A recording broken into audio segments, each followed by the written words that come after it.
রমরমিয়ে চলছে জাল নোটের কারবার। গতকাল সাত সকালে ধর্মতলা থেকে উদ্ধার হচ্ছে 2,99,000 টাকার জাল নোট। আর গ্রেফতার মানোয়ার শেখ নামে এক ব্যক্তি।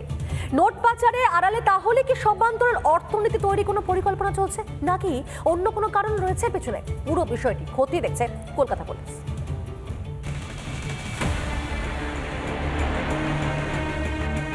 থরে থরে সাজানো জাল নোট ঢুকছে কলকাতায়। মালদহ থেকে কলকাতায় পাচার হওয়ার সময় কলকাতা পুলিশের এসটিএফের জালে এক ব্যক্তি। ধৃতর নাম মোহাম্মদ মানোয়ার শেখ। ধৃত মানোয়ার মালদার কালিয়াচকের বাসিন্দা।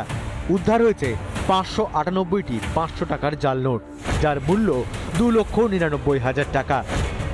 কলকাতা শহরের প্রাণকেন্দ্র ধর্মতলার বাস স্ট্যান্ড থেকে এবার উদ্ধার হলো জাল নোট। বিপুল পরিমাণ জাল নোট উদ্ধার করেছে কলকাতা পুলিশের এসটিএফ জানার চেষ্টা করছে এই মানোয়ার শেখের সঙ্গে অন্য কোনো দেশ, বিশেষত বাংলাদেশের র্যাকেটিয়ারদের যোগাযোগ রয়েছে কিনা। উদ্ধার হওয়া টাকা দেখে চক্ষু চরকগাছ পুলিশের। 500 টাকার নোট দেখে বোঝার উপায় নেই সেটা আসল না নকল। মালদহ কলকাতা বাস থেকে উদ্ধার টাকা। 3টি ব্যাগে ছিল জাল 500 টাকার নোট। আসল নকল বোঝার উপায় নেই নোট দেখে।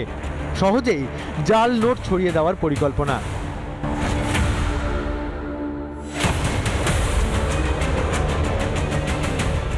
বাংলাদেশ থেকে সীমান্ত পার করে খুব সহজেই মালদার কালিয়াচক হয়ে দেশে প্রবেশ করছে জাল নোট। কোন পথে নোট পাচার? কালিয়াচক, বালিয়াডাঙ্গা, উত্তর দরিয়াপুর, যদুপুর, জালালপুর, সুজাপুর, মেহেদিপুর সীমান্তবর্তী এলাকা। মেহেদিপুর পেরোলেই বাংলাদেশ। আমাদের অর্থনীতির ক্ষেত্রেও এটা আশঙ্কা, ফলে দ্রুত এই ব্যাপারে যা ব্যবস্থা নেওয়ার, যে দপ্তরের ব্যবস্থা নেওয়ার তারা নেবে, এটুকুই আশা। কোনো অসাধু চক্র রয়েছে জাল নোট ছড়ানোর পিছনে? সঙ্গে বাড়ছে উদ্বেগ। এবং পশ্চিমবঙ্গ সরকারের প্রশাসন এবং এসটিএফ তৎপরতার সাথে এই জিনিসটা করছে এবং ভবিষ্যতেও করবে। এদিকে জাল নোট কাণ্ডে জামাত যোগ রয়েছে কিনা তা নিয়েও তদন্ত শুরু করেছে পুলিশ। দেখুন, এই জালি নোট যখন আসে তখন ক্রস বর্ডার টেররিজমটা অনেক বেড়ে যায়। সুতরাং এই দিকটাও কিন্তু এসটিএফকে লক্ষ্য রাখতে হবে। ফিনান্স দরকার, ওদের টাকা দরকার।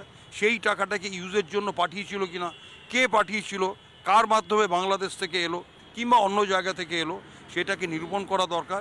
সীমান্ত পেরিয়ে এই দেশে সেই জাল নোট এসেছে কিনা এবং সেই জাল নোট কলকাতাতে অর্থনীতিকে পঙ্গু করে দেওয়ার জন্যই কি এই পরিকল্পনা, সেই বিষয়ে কিন্তু ইতিমধ্যে তদন্ত শুরু করেছে এসটিএফ এর গোয়েন্দারা। অন্যদিকে ধর্মতলায় জাল নোট উদ্ধারের ঘটনায় এবার কলকাতা পুলিশের কাছ থেকে তথ্য নিচ্ছে রাজ্য পুলিশের এসটিএফ। তারাও এই জাল নোট কারবারিদের চাইকে খুঁজছে। মানোয়ার শেখের নাম রয়েছে পুলিশের কাছে। তাহলে কি এই জাল নোট পাচারের মূল চক্রী মানোয়ারই? তদন্তে লালবাজার। তুলিকা রয় ও সৈকত পালের রিপোর্ট, রিপাবলিক বাংলা। হিন্দু শব্দটা উচ্চারণ করতে পারেন না, অথচ ওয়াকফ সংশোধনী বিলে বিরোধিতা করতে গলা সপ্তমে চলল মমতা বন্দ্যোপাধ্যায়। ভারতের সংখ্যালঘুদের উন্নয়নে তৎপরতা দেখালেও বাংলাদেশের সংখ্যালঘুদের নিয়ে সমবেদনা দেখিয়ে দায় সারলেন এ রাজ্যের মুখ্যমন্ত্রী মমতা বন্দ্যোপাধ্যায়। চলতি শীতকালীন অধিবেশনে সংসদে পেশ হতে চলেছে ওয়াকফ সংশোধনী বিল। রাজ্য সরকার অবশ্য বিধানসভায় ওয়াকফ বিলের বিরোধিতায় প্রস্তাব আনতে চলেছে। ওয়াকফ সংশোধনী বিল নিয়ে যৌথ সংসদীয় কমিটির বৈঠকে বোতল ভাঙাভাঙিও করেছেন তৃণমূল সাংসদ কল্যাণ ব্যানার্জি। বৃহস্পতিবার বিধানসভার অধিবেশনে ভাঙড়ের বিধায়ক ওয়াকফ সম্পত্তি নিয়ে প্রশ্ন তুলতেই যেন আগুনে ঘি পড়ল। অধিবেশনের প্রশ্নোত্তর পর্বে নওশাদ সিদ্দিকীর প্রশ্ন ছিল, 2011 থেকে 2024 সালের মধ্যে কত বিঘা ওয়াকফ সম্পত্তি পুনরুদ্ধার হয়েছে? জবাবে মুখ্যমন্ত্রী জানান, আগে কি হয়েছে তা বলতে পারবো না। কিছু সম্পত্তি পুনরুদ্ধার করা হয়েছে, তবে 1934 সালের আগে যা দখল হয়েছে বুলডোজার দিয়ে ভেঙে তা উচ্ছেদ করতে পারবো না। সিএম ম্যামকে আমি একটা অতিরিক্ত প্রশ্ন করলাম যে 2011 থেকে 2024 ঠিক কত বিঘা জমি উদ্ধার হয়েছে। তিনি বেশ কিছু ইসি নাম্বার দিয়ে বললেন, কিন্তু এক্সাক্ট ফিগারটা যেটা আশা করেছিলাম সেটা আমি উত্তর পাইনি। শুধু তাই নয়, তিনিও তার দল যে মোদী সরকারের ওয়াকফ সংশোধনী বিলের ঘোরতর বিরোধী, বিধানসভা থেকে আরও একবার তা স্পষ্ট করে দিলেন মুখ্যমন্ত্রী। রাজ্য সরকারের সঙ্গে আলোচনা করে বিল আনা হয়নি।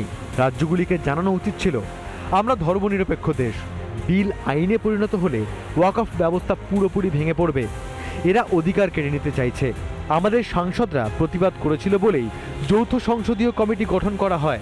পার্লামেন্টে যখন সিএ বিল পাস করানো হয়েছিল সেই সময় বাইরে ক্যাকাচিচি করলেও ভোটাভুটিতে অংশগ্রহণ করেনি। এখন দেখার বিষয় পার্লামেন্টে এটা নিয়ে যখন চর্চা হবে তখন তৃণমূলের যে 29টা এমপি আছে তাদের ভূমিকা কি। এদেশের সংখ্যালঘুদের নিয়ে চিন্তায় ঘুম উড়েছে মুখ্যমন্ত্রীর। এমনকি ওয়াকফের মতো বৈষম্যমূলক আইনে সংশোধন আনারও ঘোর বিরোধী মমতা। অথচ ওপার বাংলায় হিন্দুদের রক্তক্ষরণ হলেও হিন্দু শব্দটা মুখেই আনতে পারেন না তিনি। বাংলার মুখ্যমন্ত্রীর দ্বিচারিতাই আরও একবার সামনে এনে দিল লক্ষ্মীবারের বিধানসভার অধিবেশন। বিট্টু রায়চৌধুরীর রিপোর্ট, রিপাবলিক বাংলা। নানা ধরনের কন্টেন্ট দেখার জন্য লাইক করুন, শেয়ার করুন আমাদের ফেসবুক পেজ, সাবস্ক্রাইব করুন আমাদের ইউটিউব চ্যানেল।